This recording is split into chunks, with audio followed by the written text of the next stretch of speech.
I need your undivided attention. Isn't that what the teachers used to say back in the day?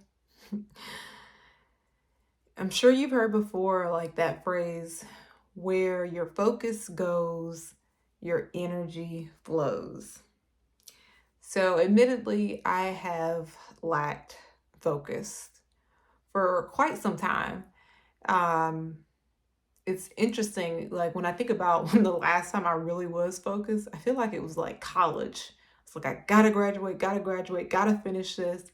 And because I had like a curriculum, I feel like I had like a prescripted plan.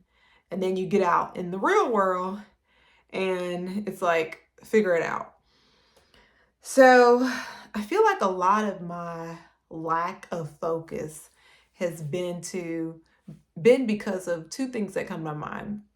One is ambition, and that has that has its issues of itself, right? I think one of the better things would be for me and many of you guys listening is more so like purposeful aspiration. Like, what do I doing? What am I going to do with my life? How am I going to feel full? How am I going to make a difference, make an impact? How am I going to do something that's bigger than me, that outlives me? Versus ambition is more everything is about me, what I want to accomplish, what I need to have. And I think it's more material.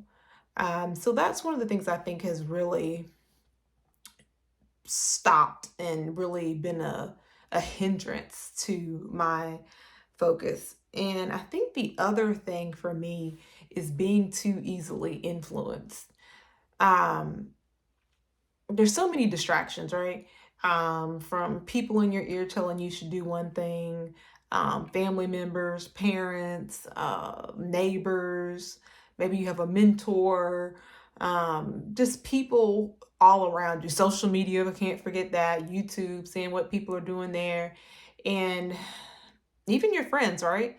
Like, oh, they already have, this level of success. They already have this car. They're already able to be flued out and take these type of trips. They have quote unquote the perfect spouse and they're jet setting, they're doing it, right? And I think we can all want to say, like, well, how do I get that life? How do I live it up and do it big and just have what seems like an amazing life, right? From looking at what other people are doing and then also being influenced by people in your ear. Um, and one of the things that I've had to try to like really focus on as of late is though mentorship is great and not having your head in the sand, we don't need that either, but I think there's so much importance to like finding your own way and being in sync with self. And um whether that's journaling, whether that's praying, whether it's a combination of both, whether that's sitting in silence, but having that time to really focus on what matters to you, not what other people are telling you should matter to you. Just last night, as I was reading this book, it's on Kindle. If anybody's looking for it, Kindle Unlimited too. It's the book is called 21 Days to Your Best You. And one of the things it talks about is the importance of preparation, which is also one of our words. And it talked about planning, like how can you be ready for an opportunity when the opportunity comes if you didn't do that proper preparation. And that proper preparation requires focus.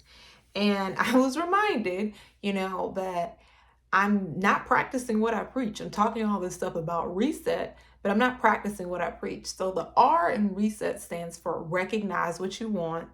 The E stands for eliminate excuses. And the S is for strategize or plan. And number one, with the R, the recognize what you want, I've not been truthful with myself with what I want. Maybe because uh, I thought I was incapable of doing it. There's things about like, is that too far fetched? How could I, quote unquote, little old me, do something that huge, that big, that impactful. And then I would say, too, with the eliminating excuses, rather than eliminating my excuses, I magnified them. I found myself sitting several times just thinking about like everything that could go wrong and why I can't do something, and how it failed before, or I don't have the right positioning or the right contacts, or just whatever it was. So rather than like coming up with a plan, I magnified it. And of course, number three, with the strategizing and the preparation and the planning, I didn't have a plan. It's been kind of like making it up as I go, how I feel today, what I think sounds good, some copying, emulation of other people. And it's like, no, what's your plan? What's your plan for what you're going to do?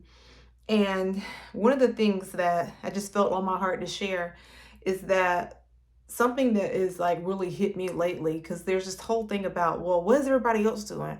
Or what do the people want? And though I do know that you can't be tone deaf to like the environment and the way of the world and what we're living in society right now, the reason that people will be attracted to you. I just heard this kind of like in my spirit, so I want to share it with you guys. The reason that people will be attracted to you, whether it's from your workforce, whether it is in relationships, whether it's if you have a media platform such as this, is because you're not like everybody else. You're doing something that is different, that's unique, or that it has your own spin to it. So that's the reason. It's like you don't have to emulate or copy or be like somebody else. We are, they are there. That person's already there, right? We already seen what they can do. We've already seen that before. And the people that are groundbreaking, the people that attract the attention and do something that is mesmerizing, is because we haven't seen it before, or we haven't seen it done in that way. So I felt that too, when it's kind of like, okay, focus on you, focus on what you're supposed to do, not what everybody else is doing. And what I found is that it's amazing how when you put pen to paper and come up with a plan, things start working out, things start developing, things start moving. And what it's requiring of me is discipline. Focus requires discipline. And it's not necessarily an easy path, right? To be disciplined, because you have to do it when you don't feel like it. You have to do it when it's inconvenient. You have to do it when it's raining, when you're hot, when you're tired. Sometimes when you don't even feel like you have a lot to give, right? So that's another thing I thought about with focus. Focus is not just about how I feel, right? Focus is like, this is the commitment that I made. This is the discipline that I'm going to have. This is my accountability to me. So my question today for you all is, what's still in your focus? Or what have you allowed to steal your focus? And just some of the things that I've done recently to help with my focus, it has been implementing boundaries. No loosey-goosey, no like just let it be what it's going to be. Implement boundaries. You know where you need boundaries in your life. Another thing that I've had to do is time blocking. I found that the whole day can get away from me. Say I'm going to spend 30 minutes doing something and I look up 3 hours have gone by, and then I feel like I need a nap and I've not accomplished all the other things that I said that I was going to do. So make sure you do some time blocking. And the other thing I will say is sacrifice. Sacrifice is one of those things that separates the average from the excellent. To be great, to be excellent, you will have to sacrifice. Again, I already knew that, but it's becoming clearer and clearer day by day. So I just wanted to share that as we talk about today's word, focus. Just remember, make a decision. Don't dip a toe. Eliminate your excuses and just focus.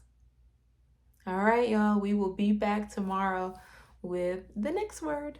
Talk to you soon.